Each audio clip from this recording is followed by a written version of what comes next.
Veja o poder da palavra. Uma palavra maldita pode causar destruição para uma vida inteira. Falar sobre palavras de maldição. Amém.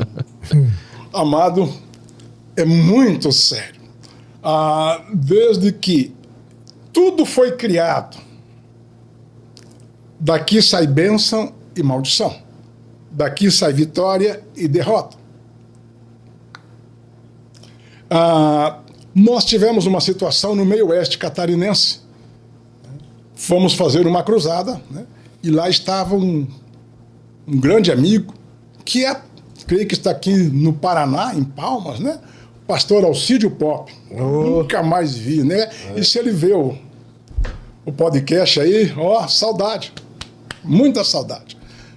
Nós, no segundo dia que nós estávamos lá, na cidade de Erval do Oeste, um menino me chamou a atenção.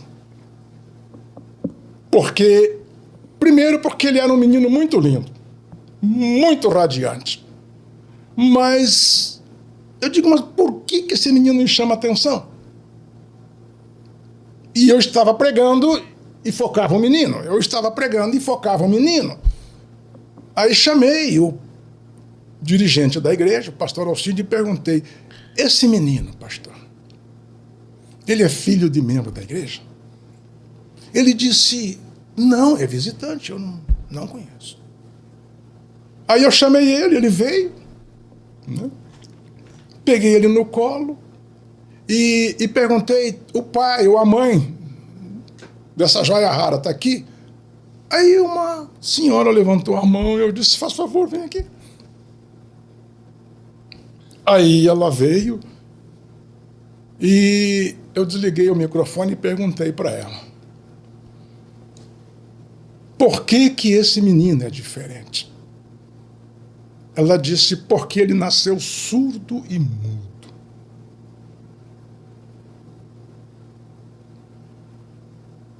Aí eu disse, bom, para quem fez 21 dias de jejum e oração para vir aqui, eu digo, eu vou orar, né? Eu já vi paralítico levantar, Deus já levantou defunto, então Deus vai operar. Quando eu levantei a mão que eu fui orar, o Senhor disse, não faça isso, que tu vai passar vergonha. Não vai acontecer nada. Porque o menino está sob maldição.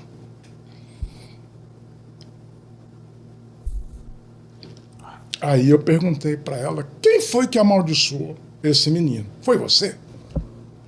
Ela disse não. Ela disse, quando eu tinha entre 11 e 13 anos, eu comecei a ficar muito rebelde. E às vezes a minha mãe me chamava, eu fazia que não ouvia, ficava no meu canto. E às vezes nós estávamos todos reunidos, a minha mãe fazia a pergunta e eu não respondia. E ela disse, você ainda há de ser mãe e há de ter entre os teus, que quando você chamar não vai ouvir e quando você perguntar não vai responder nada para você aprender. Meu Deus. Aí eu disse para ela, mas então tá fácil, a sua mãe, ela congrega, ela é cristã evangélica? Ela é cristã evangélica. Disse o nome da denominação. Eu digo, mas então está fácil.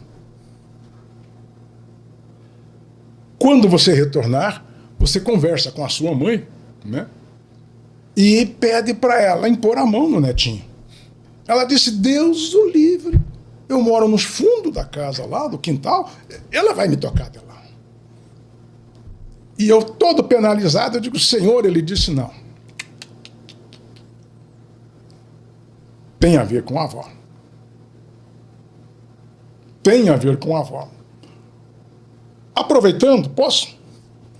Uma outra situação que aconteceu, e é na cidade onde eu estou morando, estamos no culto de libertação. Adentrou uma senhora com uma criança nos braços. E o Senhor falou que ia operar um milagre. Eu achei que o milagre seria na mulher. Mas não, foi no menino, chamado Pedrinho. O Pedrinho foi curado de AIDS. E isso se tornou, entendeu? Algo notório na cidade. E chamou a atenção de alguém na rua que o Pedrinho estava morando. E essa mulher veio também participar dos cultos de libertação. Mas não houve nenhum contato, conversa, nada.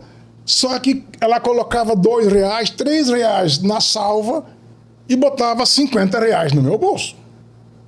E quando foi na quarta-feira que ela veio, aquilo me chamou a atenção. E eu perguntei para ela, eu disse, amada, qual é o mistério?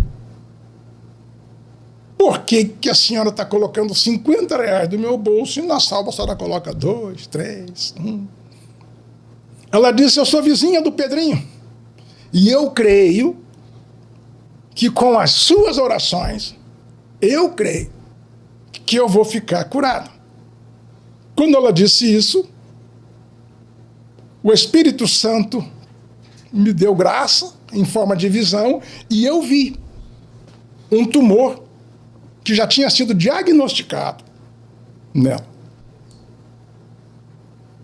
Eu disse, tu tem um tumor assim, assim, e você tem um diagnóstico em casa? Ela falou, tem.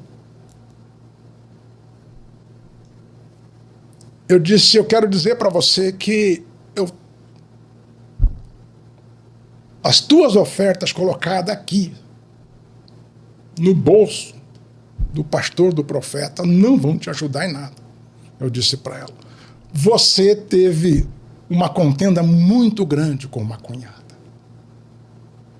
E o meu Deus manda te dizer, volta, a tua cunhada mora no mesmo bairro, você vai lá, se abraçam, e aí, de novo, se perdoam e vai sumir o tumor. Porque você amaldiçoou ela e ela te amaldiçoou. E a maldição está aí por causa de palavras. Ela se levantou, quase me agrediu e disse, tu vai orar. Eu falei, não vai resolver, amada. Não vai. Eu disse para ela. Não vi mais ela, né? Mas também foi palavras agressivas da cunhada para a pessoa dela para a pessoa da cunhada, e gerou aquilo ali, aquela enfermidade maligna. Ou resumindo, era muito a mulher achava que era muito mais fácil pagar, dar dinheiro do que perdoar, né? Do que perdoar. É difícil, porque o perdão, ele é difícil. O perdão, ele é complicado, né? Principalmente para pessoa um pouco mais orgulhosa, essa pessoa um pouco mais, né, Yuri? O perdão se torna muito, muito difícil. Mas sem sair desse tópico ainda, vou fazer mais um... Amém. Para deixar o Espírito Santo falar aqui, que eu sei que tá falando com muita gente que tá ao vivo com a gente aqui, ó. Tem muita gente, pastor, tem muita gente que no meio do estresse, o filho... Criança é criança, eu tenho 2 em casa, né? No meio do estresse fica bravo e profere palavras pro filho ali. Você é isso, você é aquilo. Xinga, você já viu aquelas mães que xingam com a boca fechada, assim, ó, que serra o dente? Que fala palavras. Essas palavras tem que cuidar muito quando fala, porque quando uma mãe fala, um pai fala algo destinado ao filho, no mundo espiritual, isso não é brincadeira, né, pastor? Não, não é. Independente de como ela está no momento, né? Se ela está emocionalmente alterada, se ela está vivendo, por exemplo, um período onde ela está entre um velório e depois um sepultamento, isso não justifica. Porque a Bíblia diz que nós temos que ter domínio próprio e equilíbrio. E também seja tardio em falar. Pondere. A palavra também, ela é como uma flecha que depois de lançada, fica complicado, muito complicado. A gente tá gravando aqui, a gente tá ao vivo, tem muita gente aqui que Deus está falando com ela através desse episódio, tenho certeza. O chat tá uma loucura. E eu toquei nesse assunto para falar agora, para te perguntar uma coisa. Tem gente que tá assistindo a gente e que Deus está falando através da história do pastor, tá alertando. Mas tem gente que não se dá conta ou não leva em consideração quando Deus alerta algo. Deus alertou você e você não quis dar ouvido para isso. Já aconteceu contigo aqui, porque tá anotado aqui, uma história, um pastor recebeu um alerta de Deus e ele não quis saber desse alerta. Como é que foi isso? Temos duas situações, né, com pastores. A primeira, eu estava com o mano, né, o pastor Denis, que tinha terminado de ministrar na igreja onde eu era o dirigente, e eu fui levar ele, aonde ele tinha um compromisso também de ministrar lá alguns dias. Chegando lá, saímos do carro. Quando eu pensava em voltar, eu olhei para o pastor da igreja e o Espírito Santo mandou dizer: o pastor, o seu tempo aqui já venceu. A Bíblia diz que tudo tem o seu tempo. E aí eu disse: pastor, o senhor não tem nenhuma proposta, não surgiu, Deus não abriu nenhuma porta. E ele até comentou que tinha uma proposta para Lages. Eu lembro. Uma igreja com 600 membros lá onde eu nasci. Eu disse: o seu tempo já venceu, pastor. Manda dizer o Senhor. Ele disse: mais e mais, né? Eu não vou ficar, né? Como tu mesmo disse, é muita coisa para falar. Eu disse: pastor, se eu fosse você, eu sairia. Eu sairia. Mas ele não saiu. Passou, eu creio que não deu 2 meses. O pastor daquela igreja tinha como auxiliar e um grande amigo um dos filhos. Cooperava no louvor, era a sombra do pai. E ele estava noivo. Estava organizando tudo já para a festa de casamento. E ele se deslocou